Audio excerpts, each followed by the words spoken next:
Hi, this is Doug from the IT Pros.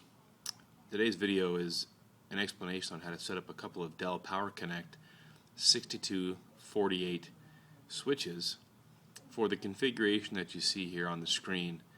I realize this is probably difficult to read, so I'm just going to quickly go over it. What we have on the top of this logical network diagram is the front view of a pair of 6248 switches. Each of the switches have 4 VLANs carved out: a VLAN for the VMware Service Console, a VLAN for the LAN, a VLAN for DMZ, and a VLAN for WAN connectivity. And the middle of the screen, you see the management information. The IP address that will be assigned to the group of switches is 10.10.0.5, and at the bottom of the page is the back view of these two switches, which are stacked using Dell stacking modules. For the sake of time, I've already set up the two switches. This is switch 1 and this is switch 2. I've taken the time to already plug in the console cable. I've installed the rack mount ears. I have unscrewed and removed the cover of bay 1, which will be used to install the stacking module. And I've already plugged the power in, although I have not turned the power on yet. I found a USB to serial cable that actually splits into two different ports. So I have switch 1 plugged into serial port 3 and switch 2 plugged into serial port 4. So what I'm going to do now is install these stacking modules. They're fairly easy to install. I've already removed them from the packaging. You want to handle them very carefully, obviously.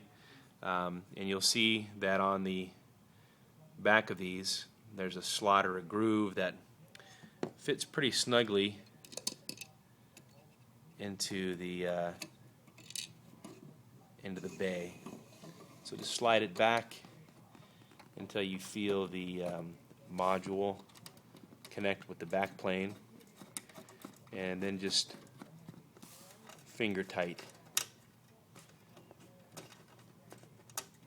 these stacking modules. Doing the same over on this one. Here's the stacking module. Just carefully slide it in here.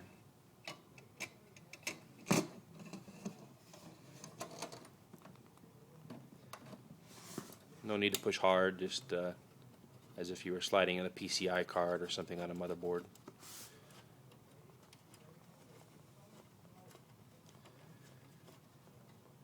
Okay. The key to these stacking modules is that unlike some other brands, like the Force 10 brand switches, you actually want to cross-connect the cables.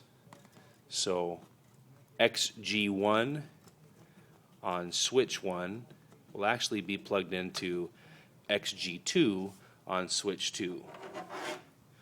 So this is the stacking cable. It's a special cable built specifically for stacking modules.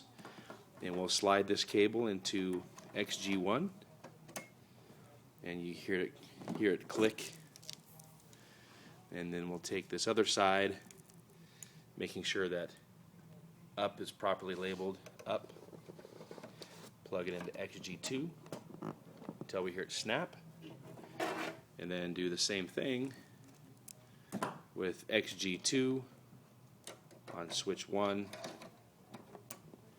and connect that stacking module to XG1 on switch 2.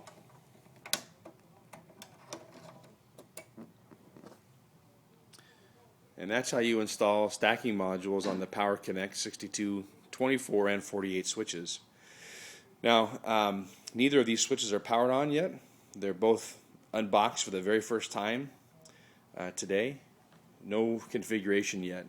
So I'm going to walk around to the front where the power is at,